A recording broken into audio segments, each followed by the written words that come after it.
Well, hello everyone and welcome back to RaceWeek, where today we are going to be reviewing the qualifying for the Russian Grand Prix.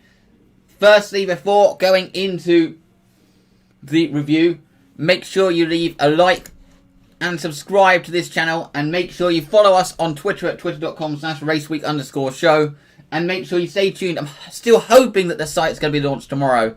I can't promise anything, but that is the aim. I've had a lot of work to do to ensure that it can happen, and I don't just want to launch a half-assed site. I want to launch a finished site tomorrow, because I don't want to launch a half-assed site. Once it's launched, I want it to be done, and I want it to be fully ready to go and ready to be accessible. But let's go in to the qualifying review.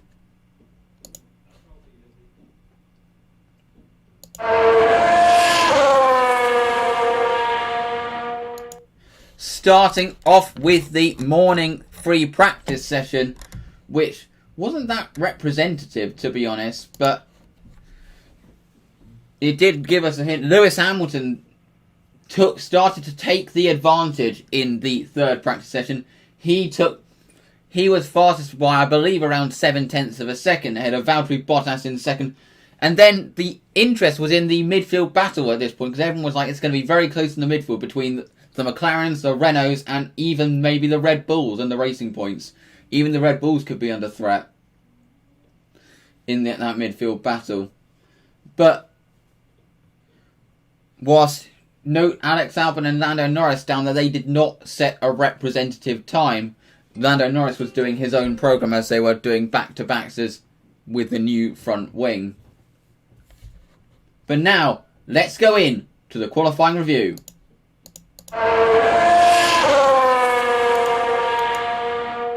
So, starting off with Q1, and Q1 was fairly formulaic, where we lost Romain Grosjean, Antonio Giovinazzi, Kevin Magnussen, Nicholas Latifi, and Kimi Räikkönen, who rounds out the grid. The star of Q1 once again was George Russell. What a lap to get himself into Q2. Honestly, these first points for him are on their way. They're coming.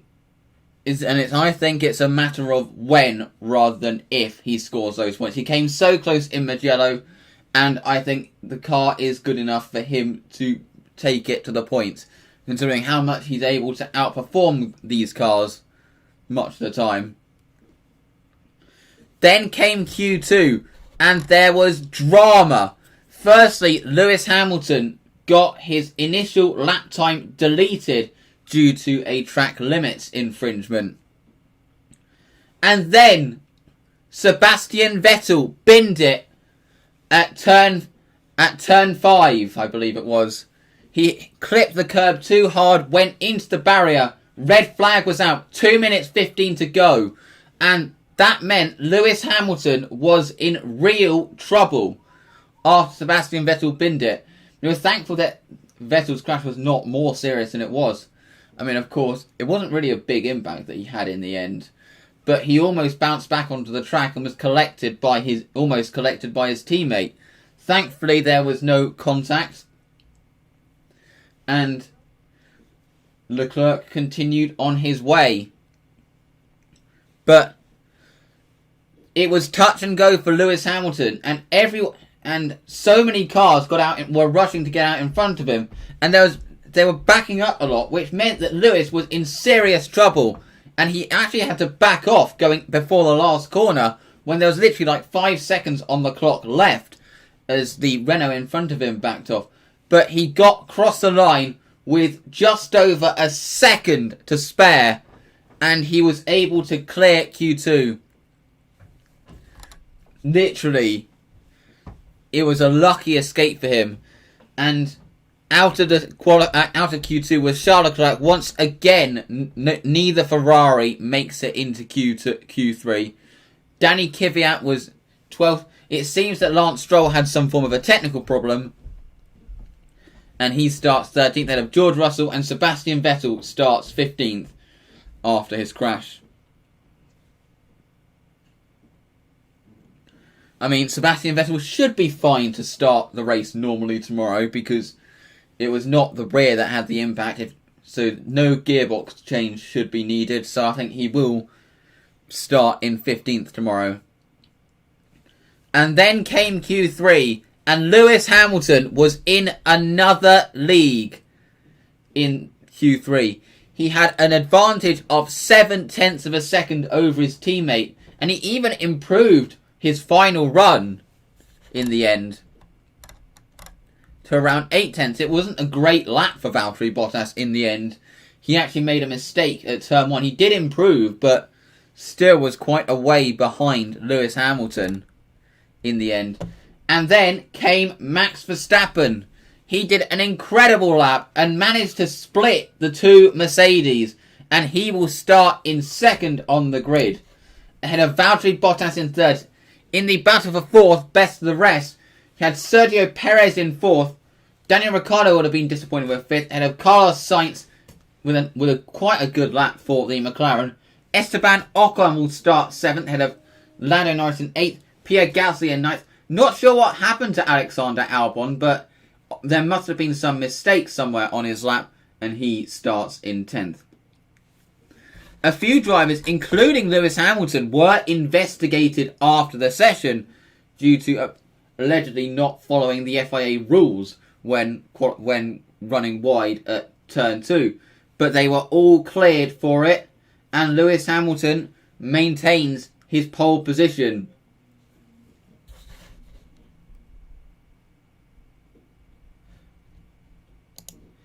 Something that needs... And in a brief recap of today's other events, the Formula 2 feature race took place earlier today, and there'll be a more in-depth review of the race on Monday when I do my Road to F1 review, which will just be the Formula 2, because there was only Formula 2 supporting this weekend. But it was Mick Schumacher who took the race win after managing his tyres and passing Yuki Tsunoda with around 10 laps to go to take the victory. He looks like the odds-on favourite to win the Formula 2 title this year, does Mick. Callum Ilott finished in 3rd. He did get ahead of Tsunoda, but was passed in the end.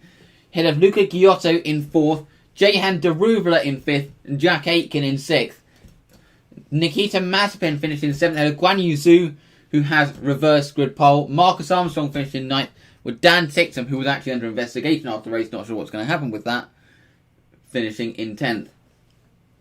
It was an unlucky day for Robert Schwartzman. He got a good launch, but lost out due to not having the slipstream, then was stuck in a DRS train, and then was the one to suffer when the team attempted a double stack, which dropped him out, in the end, dropped him out of the points. His title chances are slipping away. A good day for Jake Hughes, his first ever Formula 2 race, to finish in 12th, ahead of Marino Sato, Giuliano Alesi in his first race for MP, Artem Markov, Guilherme Samaya, Pedro Piquet and Louis Delatres, who was both Charoux's cars were involved in a first lap crash, which took out at turn 2, which took out Nissany, Drugovic, Lundgaard and Vips. So that is something to bear in mind for tomorrow. On mention, the slipstream, the run towards turn 1 is going to be crucial. Valtteri Bottas was actually saying that he was pleased to start 3rd, in the sense that he's now going to get a double slipstream, which is what won him the race in 2017. And the Formula 2 race showed the importance of the slipstream. And I'm going to take this example with Robert Schwartzman. Robert Schwartzman got a very good launch and was actually alongside Callum Ilott for 4th going through turn 1. But he did not have the slipstream that everyone else did have. And then that meant that he was mugged going into the first corner, and he actually ended up dropping to 9th as he had to take to the escape road in the end. Now that is something that shows how important the tow really is going to be at the start tomorrow. The run down to the first corner is going to be absolutely crucial, and considering how tricky it is to overtake here in these current generation of Formula 1 cars, a bad start could mean that you're completely on the back foot for the rest of the race. And especially considering that a one-stop race is expected tomorrow. It's a real shame that this track is so easy on tyres. If it was a more abrasive surface, then there'd be more issues with the tyres, and we'd have more exciting races. Maybe the track should in the future be resurfaced with a more abrasive surface, which could mean more exciting racing. But the run down to the first corner is going to be crucial. If Lewis Hamilton exits the first corner in the lead, it is going to be tough for him to beat him. It's going to be hard to beat him, and he would look odds-on favourite for his 91st Grand Prix victory. And where is Max Verstappen going to slot in? A very good lap for him in the end to start to qualify in second place. If he can stay in between the Mercedes, then could Red Bull put themselves in a position to be able to do somewhat try to catch Mercedes off guard like they did at Silverstone in the 70th anniversary race. And then you have the battle in the midfield with the Racing Points, the McLarens and the Renaults. That is going to be an interesting... I could see there being a lot of movement in the midfield scrap, and I could see that being a very close race. If something happens to one of the top three, then that could end up being a fight for a podium position.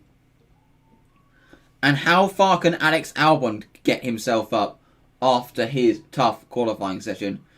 But that is it for this Saturday recap. As I said, I am hoping that the site is going to be launched tomorrow. I mean, I've still got a way to go, and as I said, I want to launch it properly rather than launch a half-assed site.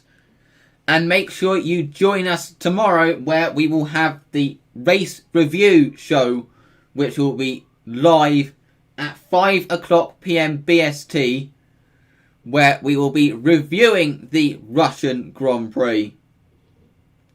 As I said at the beginning, make sure to leave a like, comment and subscribe. Thank you very much for watching, and we'll see you tomorrow for the Russian Grand Prix race review. Goodbye.